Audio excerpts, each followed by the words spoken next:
வணக்கம். தமிழச்சி வள்ளிக்கு மீன் 6வது குழுவோட தலைவர் கௌரிசங்கர் பேசுகிறேன். சொந்தூர் வந்து கந்தசாமலையம், கொல்லங்கோயில் கிராமம், கந்தசாமலத்துலேருந்து பேசுகிறேன்.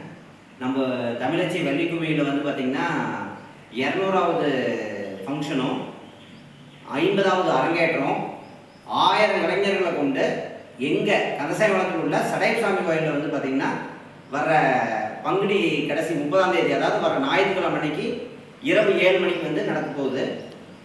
அனைத்து மக்களும் வந்து பார்த்திங்கன்னா எல்லாரும் வந்து இந்த வள்ளிக்கும்மியை வருடப்பிறப்புக்கு சிறப்பு, அதாவது என்னென்னா சித்திரை 1 வந்து பார்த்திங்கன்னா 45 ஆண்டுகளாக கந்தசாமலத்தில் நம்ம வெண்டூர் குலத்துக்காரெல்லாம் வந்து பார்த்திங்கன்னா சிறப்பாக அன்னதானம்னாலே பேர் போன ஊருன்னா கொல்லங்கோயில் கந்தசாமலை சடையசாமி கோயில் தானுங்க.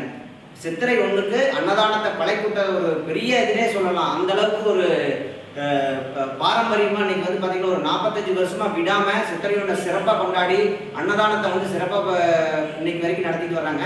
அந்த சடையசாமி கோயிலில் வந்து பார்த்திங்கன்னா நம்ம தமிழச்சி வள்ளிக்கும்மியின் வந்து 200வது நிகழ்ச்சி வந்து 1000 கலைஞர்களை வச்சு நடக்க போகுது. அதாவது தமிழச்சி வள்ளிக்கும்மி இது வந்து பார்த்திங்கன்னா 50வது அரங்கேற்றம் வந்து பார்த்திங்கன்னா நிகழ்ச்சி வந்து பார்த்திங்கன்னா திருச்செந்தூர்லேயும், 100வது நிகழ்ச்சி வந்து புஷ்பகிரியிலையும், இன்னைக்கு வந்து 200வது நிகழ்ச்சி உண்மையாக நாங்கள் ரொம்ப பெருமைப்படுறோம். நம்ம சடையசாமி கோயிலில் கந்தசாமி கொல்லங்கோயில் கிராமத்தில் நடக்க போகுது.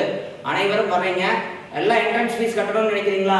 எதுவும் கிடையாது. எல்லாம் ஃப்ரீயாக வந்து ஜாலியாக எங்களோட சந்தோஷமாக உங்களுடைய சித்திரை 1 சந்தோஷமாக கொண்டாடி வருடப்பிறப்பை வந்து இனிமையாக எங்களுடைய தமிழச்சி வள்ளிக்கும்மி சார்பாக சித்திரை 1 துவக்கி எல்லாம் சந்தோஷமாக இருக்கணும்னு வேண்டிக்கிட்டு அனைவரையும் வருக வருக என்று கொல்லங்கோயில் பேரூராட்சி சார்பாகவும் சடையசாமி கோயில் சார்பாகவும் வரவேற்கிறோம்.